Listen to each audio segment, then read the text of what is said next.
It's the Marching to Madness College Basketball Podcast this afternoon with Coach Darian Devries of the Drake Bulldogs. They check in at 13-6. They're 4-2, and they're tied for second place in the Missouri Valley Conference. Coach, welcome back. Hey, thanks for having me. Appreciate it. Oh, yes. Tough loss, though, I find you with against Bradley the other night. It looked like they shot the lights out, actually, 59.6% from the floor. They gave you your first home loss of the season. Yeah, it was a tough night for us. I thought Bradley, played very well and got going and made some shots, and we just had a hard time slowing them down, unfortunately. You guys have been pretty efficient, though, on offense. I know, again, that was only, I think, the third time that you'd shot below 40% this season. Yeah, and I again give Bradley some credit. I thought they did a great job and made things difficult for us, but it's just a bad combination of we weren't very good at either end of the floor, and that's how you lose at home sometimes. So it's one of you just try to put in the rear view and let's move on, get to that next one. Get to the next game. Yeah. And Shanquan Hemphill injured with a foot injury. I think he's been out for 3 games. Talk about the effect that's had on your lineup and then effects on the game the other day. Yeah, he was such a valuable piece for us last year, during our run. And then when he broke his foot in February, he was able to come back this summer and fall and was pretty good. And then it started bothering him again. Really this whole year, it's been on and off. He missed a game earlier in the year too. So he hasn't been able to practice when he was playing, along with Roman Penn. It's the same boat. Roman missed over a month and hasn't been able to practice when he's been playing. So kind of finding that timing and that chemistry on the floor on game day can be a little challenging at times, when they're, not able to practice between games. I know Roman's picked his game up there. He's averaged like 12.7 points over the last 3. Talk about his effect on the games. I mean, you've got an older roster, and these guys were there last year, so obviously they've got a feel for what's going to happen here over the next few weeks. Yeah, he's so valuable to us. I mean, he's such a warrior too. He's playing on a broken foot right now. He just wants to play. He wants to be out there, and hopefully he can get through the season and then, have it fixed after the year's over. But again, a guy that's not able to practice, it makes it hard. But on the flip side, you got a guy that's been here for a long time and understands it. And, he doesn't need to be out there from a knowledge standpoint every day and in practice. But he's so valuable to our team, and what he brings, and, his ability to score and facilitate and lead, probably even more importantly. A young man you're familiar with, Tucker DeVries, leading scorer right now at 13.4 points per game. Talk about how the last 4 in the Valley games, he's picked his scoring up at a clip of 15.5 points. Yeah, I think he's just like, a lot of freshmen as the year's gone on, he's gotten more comfortable, starting to find his spots a little bit, adjusting to the, speed of the game and all those things that come with that. So, and he's got great trust from his teammates too, trying to find him and get him, some good opportunities to score there. So, he's playing well right now and excited about that and what he's got going for us. As he grew up, obviously he was around the program. How much of your the way you play or the way you stylize your offense and defense, your program, your culture, how much wisdom did that impart on him at an early age? Yeah, he's always been around it. During our time at Creighton, he was always at the gym with me and, at the games and around the guys in the locker room. And he's heard enough coach speak talk, from myself and Greg McDermott and Dana Altman, and then all the, all of us other assistants. So he just loves the game. He absorbs it all. He loves every aspect of it. And you can definitely tell, like when he's out there playing, he just has a really good feel for what's supposed to happen.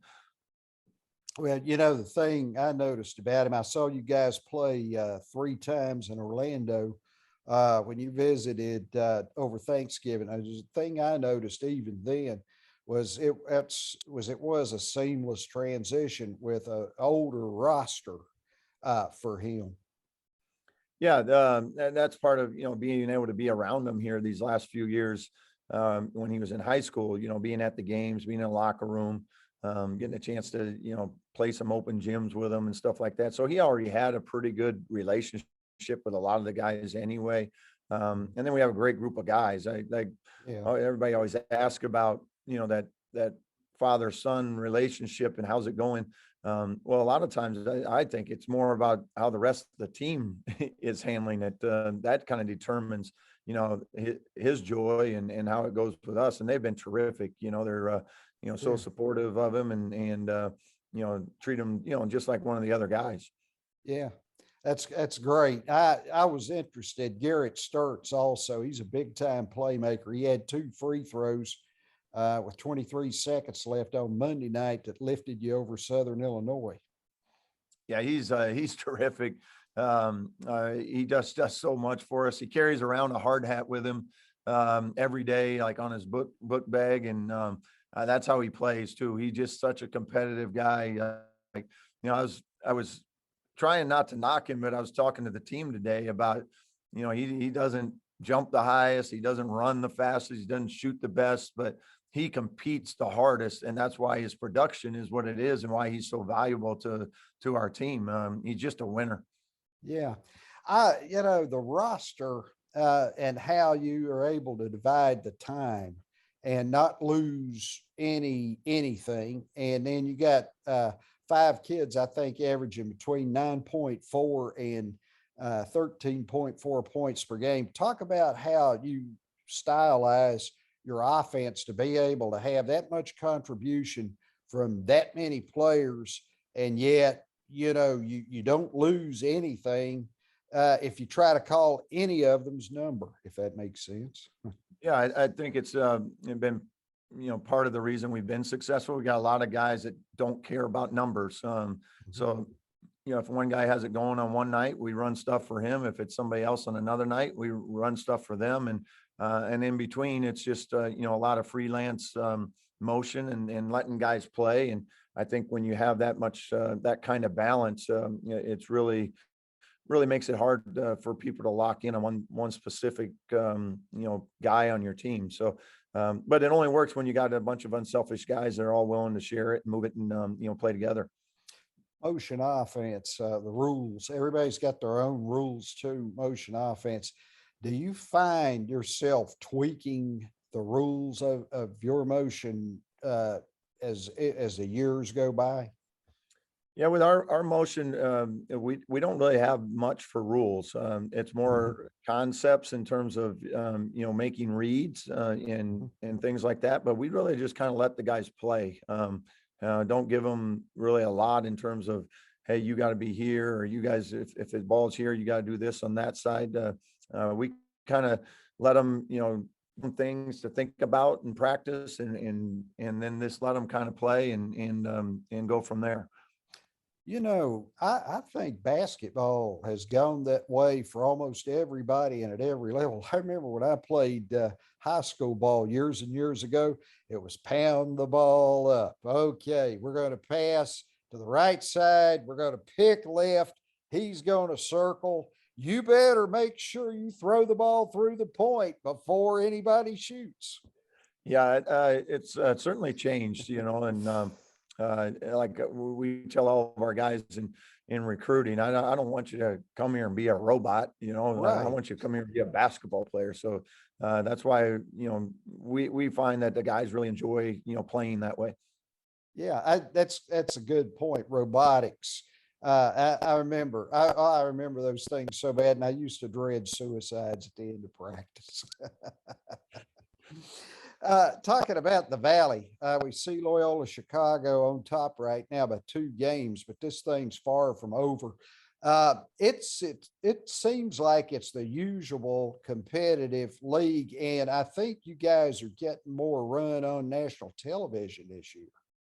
Yeah, it has been extremely competitive league. Like you took the preseason rankings, 1 through 10, and it's like every night, it doesn't matter if, on paper, one's playing 10, because those games go right down to the wire. I think our league has the most close games of any league in the country right now.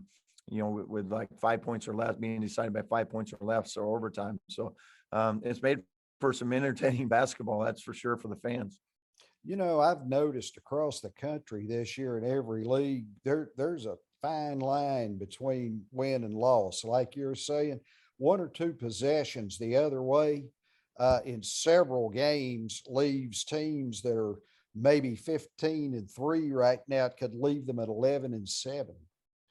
Yeah, it's such a fine line, and we talk about that all the time with our guys. It's usually not the just drastic, hey, we went 1 for 20 from 3 type deal. It's those 2 or 3 possessions that you just got to try to eliminate, both individually and as a team, because so many of those games get decided by 2 or 3 possessions. Yeah, as you look at the game today, what's your take on the transfer portal? Is it problematic, or is everybody adjusting more and more? I think everybody's adjusted to it. Mhm. I'm all for it. If Mm.